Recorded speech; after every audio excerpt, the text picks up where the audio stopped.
Pavlova has a complicated history, as the point of origin is still disputed between either Australia or New Zealand. This dessert was named after the Russian ballerina Anna Pavlova in the 1920s. Delicate in its structure and elegant in its presentation, this somewhat makes sense. The Pavlova is essentially a meringue cake, typically topped with fruit. We've made a meringue in earlier lessons, but today we'll go into a bit more detail. Now, egg whites are mostly 90% water, with the remaining 10% made of protein and amino acids. When we whisk egg whites, we create a foam by adding air into them. This beating process also causes the proteins to unravel. This is called denaturing. Now, amino acids are hydrophobic, which means that they fear water. This makes them move away from the water in the egg whites and attach themselves to the air bubbles. They then begin to react with each other and create a chain, which helps to keep the bubbles from popping. Now, these bubbles wrapped in protein and amino acids can't sustain themselves for too long, which is where sugar comes in. Sugar helps to bind with the water in the egg whites, and this creates a thicker, more glossy consistency, keeping the air bubbles suspended in a foam that's now tighter and more stable. So in summary, this briefly explains the process of how meringues react under whipping power, as well as the addition of sugar. Now, what about heat? Well, quite simply, when proteins are heated, they denature even further, making them even more stable. Also, the heat ensures that the water in the meringue evaporates, and this creates a hard, crunchy surface. Now that you understand the science of meringues, let's go ahead and make our pavlova. So in a mixing bowl, we'll add the whites from 3 whole eggs. Then using our electric mixer, we'll beat on medium speed until it begins to foam.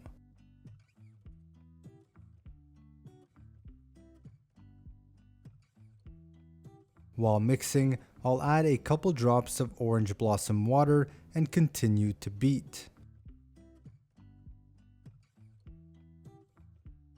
Next, we'll gradually add in half a cup of sugar bit by bit, making sure each addition is completely distributed before adding the next.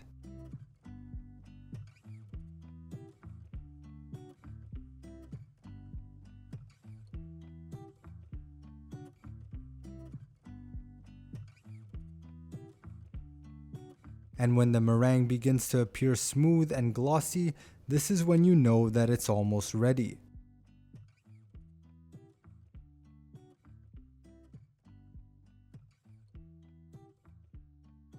At this point, you could beat this forever and the egg whites would not coagulate and turn grainy.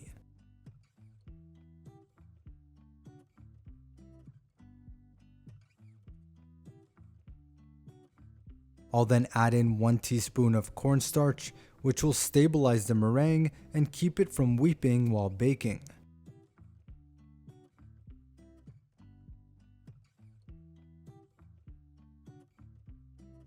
Finally, we'll pour in half a teaspoon of vanilla,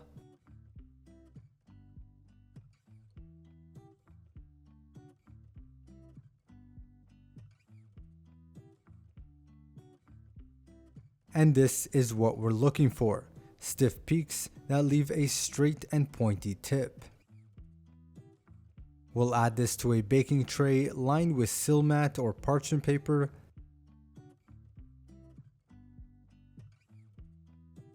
Then I'll use my spatula to smooth it out and make a round cake.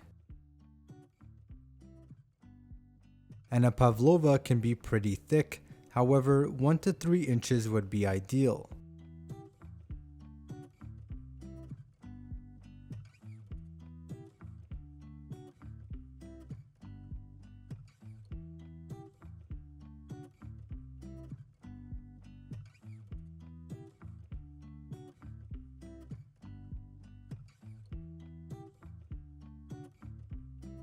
I'll then make fine strokes with the spatula around the cake to correct its shape and give it a bit more height.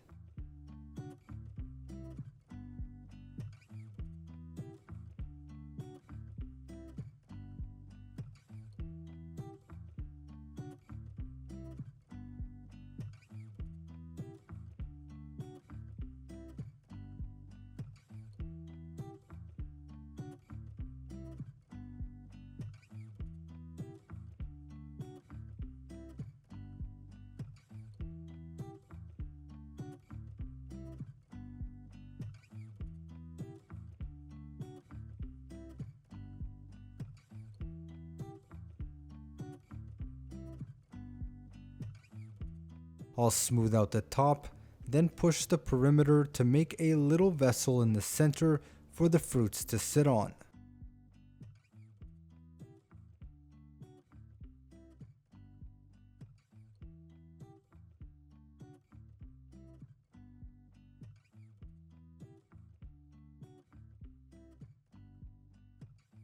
We'll bake at 200 degrees Fahrenheit for 1.5 hours, and once finished, turn the oven off and crack the door open to let it cool for another hour. So here's our pavlova once done. We'll garnish with some fruit, raspberry, kiwi, and orange being a popular choice.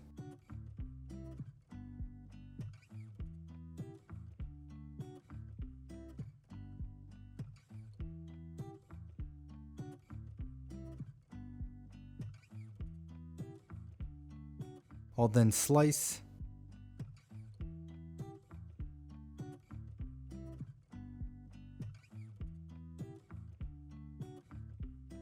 and we'll enjoy just like a cake.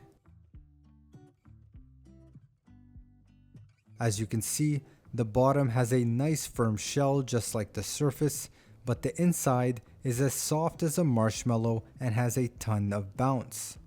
We'll dig in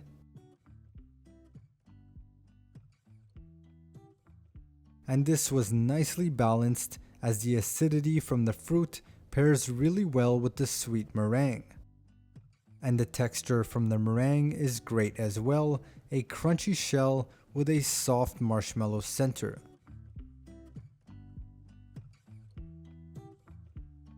So that is how you make a stable meringue, and you can shape your meringue any which way you like. We simply did it as a cake. Also, feel free to add flavorings to your meringue, such as the orange blossom water we added to our pavlova. You can also experiment with the addition of food coloring, which would give your dessert plates that extra color they could benefit from. So that does it for this lesson. In the next, get ready because we'll be making donuts with different glazes and fillings. Catch you there.